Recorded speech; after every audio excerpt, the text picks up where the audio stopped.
जय शिवराय।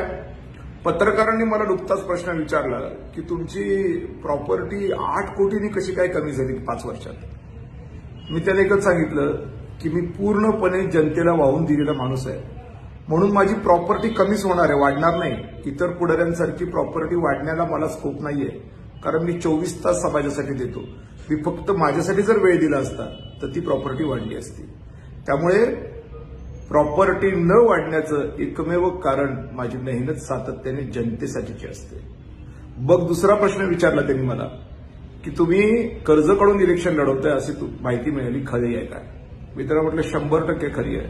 का? कारण की पैसेच नाहीत निवडणूक लढवायला। जे काही एकदम बेसिक गोष्टी लागतात त्याच्यासाठी तरी किमान आपल्याकडे पैसे असले पाहिजेत, म्हणून मी कर्ज काढतोय, ते पण माझ्या अत्यंत हालाकीच्या परिस्थितीत काढतोय।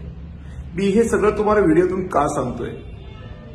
त्याचं एकच कारण आहे की ते तुम्हाला समजावं की हा माणूस स्वतःची प्रॉपर्टी वाढवत बसण्यापेक्षा जनतेच्या कल्याणाची कामं करण्यासाठी वेळ घालवतो।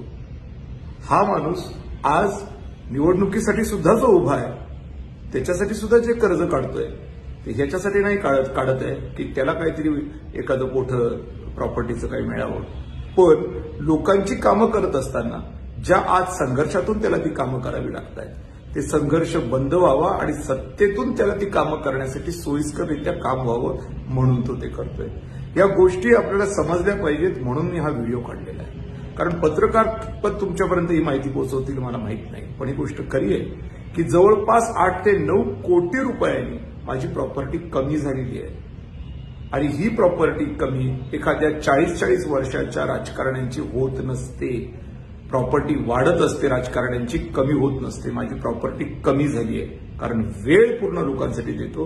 आणि शेवटी आताही जे कर्ज काढतोय तेही तुमच्यासाठी किमान बेसिक स्टेज तरी मला लावता यावं, जेणेकरून तुम्हाला कळावं की या लोकसभेच्या निवडणुकीमध्ये काय करायचंय, जेणेकरून तुमच्या उत्कर्षाचे मार्ग मोकळे व्हावेत। म्हणून मी हे सगळं करतोय।